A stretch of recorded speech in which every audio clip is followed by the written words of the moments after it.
Sorry family ઉભર્યો યોગેશભાઈ આપણો અવાજ સાંભળી ગયા. આપણે પણ છત્રી લઈને હાય હું છું આર્યન. આ છે મારી નાની એવી દુનિયા જ્યાં ઓનલી ડ્રામા શાનુ મુનિના યોને તમે પણ કોઈને બ્લોગ નથી. સિરિયસ છે હું નહીં. હું બનાવું બ્લોગ, તમે કરો laughter blog. Good afternoon family, કેમ છો? આશા રાખું છું કે તમે બધા આમ કહેવાય કે એકદમ મજામાં જશો. આપણે પણ એકદમ મજામાં જ છીએ. જે આપણા બ્લોગની શરૂઆત આપણા રૂમમાંથી કરી છે અને આજે વારમાં મસ્ત મજાનો રવિવાર છે અને વેધરની વાત કરવામાં આવે તો આજે આમ કહેવાય કે વરસાદ ચાલુ થઈ ગયો છે. એક જ મિનિટ બતાવો તો આવો મસ્ત મજાનો વરસાદ અત્યારે પડે છે અને આવું વેધર થઈ ગયું છે એકદમ મસ્ત મજાનું ઠંડુ. આપણે તમારા માટે આમ કહેવાય કે વરસાદ ચાલુ હોય એટલે કહેવાય કે બ્લોગની પણ શરૂઆત કરી દીધી છે. મસ્ત મજાનો વરસાદ આવે. હવે તો ક્યાંય નીકળા હે નહીં. આજે આમ જ બ્લોગ આપણે પૂરો કરવો જોઈએ. થોડો ઘણો બોરિંગ થાય, થોડો ઘણો કોમેડી પ્લસ થઈ જાય તો તું બી કન્ટિન્યુ જો મિત્રો. વરસાદ પોધી ગયો છે. આ મેહુલ એમ કહેવાય કે ઘણા દિવસો પછી પાછો આવ્યો છે અમારા કેવજમાં. ભંડાર કર્યા છે કાલનો, જો કે કાલનો આવી ગયો અને આમ ગુણામાં થોડો અંધાર છે અને બીજું કઈ સાઈડમાં દેખાય થોડું ઘણું સિગ્નલ માધ્યો, કારણ કે વરસાદ છે એટલે બધું દેખાવાનું જ છે. અત્યારે પાછળ કપડાં નથી સુકાણા, બાકી કપડાં હોય ઘણી વખત. તો આવું છે તો તું બી કન્ટિન્યુ. તો ફાઇનલી ફેમિલી આપણે આમ કહેવાય કે બ્લોગ બનાવતા અગાશીએ પહોંચ્યા છીએ અને બ્લોગની શરૂઆત કરી ત્યારે મસ્ત મજાનો વરસાદ આવતો હતો અને આપણે બ્લોગની શરૂઆત કરી તો વરસાદ કે હું આવું જ નહીં. મારી યારે વરસાદ આમ કહેવાય કે સ્કીમ આપી ગયો છે આજે અને મસ્ત મજાનું આમ કહેવાય વેધરની વાત કરું તો આવું છે, આવું તમારી સામે જ છે અને વાહ મસ્ત મજાની એમ કહેવાય કે કબૂતરાઓની મીટિંગ ચાલુ છે ને બગલાભાઈ જો ભાઈગા. હાય બગલાભાઈ, ઉભર્યો. બગલાભાઈ ભાઈગા છે અને આમ ક્યાંકથી કૂતરું રોયું એવો અવાજ આવ્યો મને. તમને આવ્યો ન ખબર. જો વાહ ડોગેશભાઈ,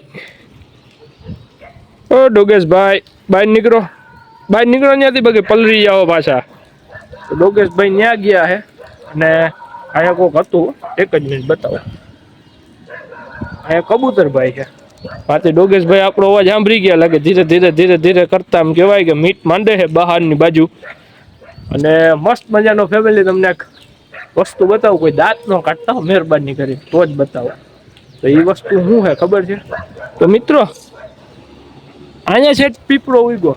આ પીપળાને ઉગવા માટે એટલી હજી તો ઘણી જગ્યા પાછળ બધે છે.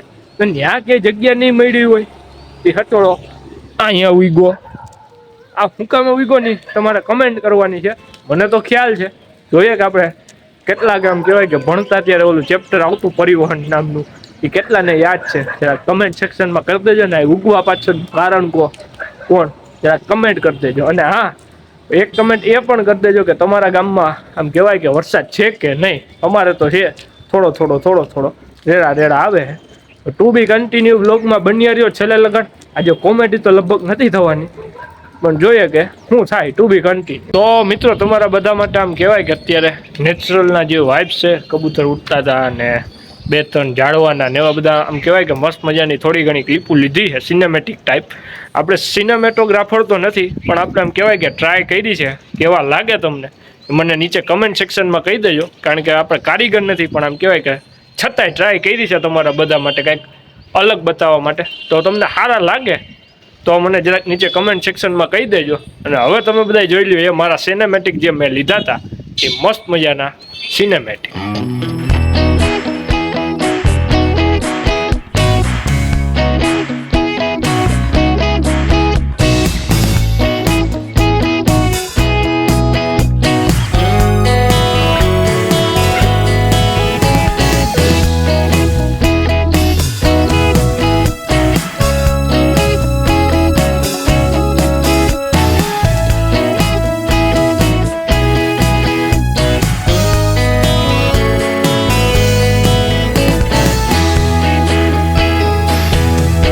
તમારે બધાએ આજે કહેવાનું છે કે તમે મારા વિડીયો ક્યાં ગામથી જોવો છો અને તમારા ગામમાં આજે રવિવારનો વરસાદ છે કે નહીં કે શું છે એ મારા કમેન્ટ સેક્શનમાં મને જેથી કહી દેજો, જેથી મને ખબર પડે કે આપણા સબસ્ક્રાઈબર ક્યાં ક્યાંથી વિડીયો જોવે છે યાર. બીજું કાંઈ નહીં, અને આજે આપણે એમ કહેવાય કે પોપટલાલ તારક મહેતામાં છત્રી લઈને રખડે, તો આજે આપણે પણ છત્રી લઈને રખડવું પડે છે, કારણ કે વરસાદનું કંઈ નક્કી નથી રહેતું કઈ આવે ને આ મોબાઈલને તો પલારાય નહીં, એટલે પછી આમ ખોલીને ઢાંકવું પડે. એટલે પોપટલાલની જેમ આપણે આજે આનો સહારો લેવો પડ્યો છે. તો ફેમિલી, આપણે આ વિડીયોને આમ કહેવાય કે હવે એન્ડિંગ તરફ લઈ જઈએ છીએ, એટલે કે એન્ડ કરીએ છીએ.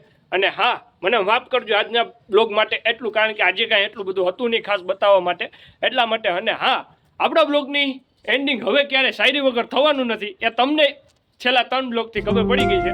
તો આજની શાયરી તમારા માટે પ્રસ્તુત થાય છે, જે લખી છે આર્યનભાઈએ પોતે હાથે. તો હવે મળીશું ફરી પાછા ક્યારેક મારા વાલા, કે મળીશું હવે ફરી પાછા ક્યારેક મારા વાલા, કારણ કે હવે સમય આવી ગયો છે તમારે ને મારે જુદા પડવાનો, કે સમય આવી ગયો છે તમારે ને મારે જુદા પડવાનો. અને હા, જો વિડીયો ગમ્યો હોય તો લાઈકનું બટન દબાવી દેજો મારા વાલા દિલથી, કારણ કે તમારી એક લાઈક છે મારું મોટિવેશન. અને હા, જો વિડીયો ગમ્યો હોય તો સબસ્ક્રાઇબનું બટન પણ દબાવી દેજો પ્રેમથી મારા વાલા.